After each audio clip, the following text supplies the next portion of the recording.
Most people have heard of the Lake District, but did you know that England has another one?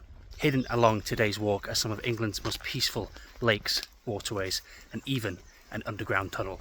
Today I'm in Ellesmere, exploring what the locals call Shropshire's Lake District. Let's find out why.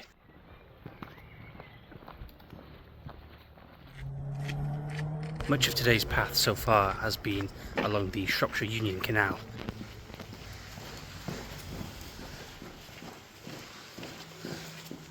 First up, it's Blakemere, a large body of water not far from the main road, but it's still very, very peaceful. So far we've been following the canal, so I'm not sure about Lake District, maybe more Venice. We're now leaving the canal to head up here. Hoping to win the lottery soon.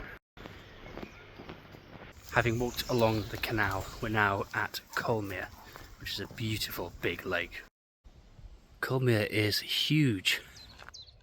All the lakes here were formed in the Ice Age, as the ice melted and left behind these bodies of water. And they're still here. Love a good boardwalk, just next to Colemere. This one's more in budget.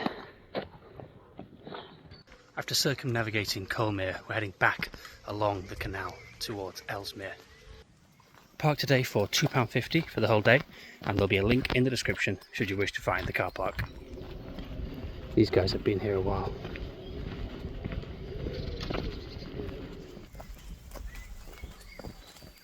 There are ways to make this walk into a bit of a loop, but given my time constraints today, I'm choosing to go back along the way we came to see the third and final mere.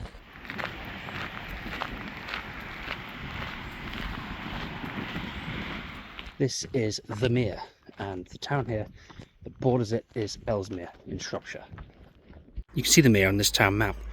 Ellesmere is almost like a coastal town in the heart of Shropshire. The mere here is the size of 70 football pitches and nearly 20 metres deep. It's home to a wide variety of wildlife, including ducks, geese and herons. So, what do you think? Is Ellesmere Shropshire's Lake District? I think the lakes are pretty impressive. They're huge, and this walk has seen 3 of them, and I'm sure there are more. Does this make this area as good as the actual Lake District? I'll leave it up to you.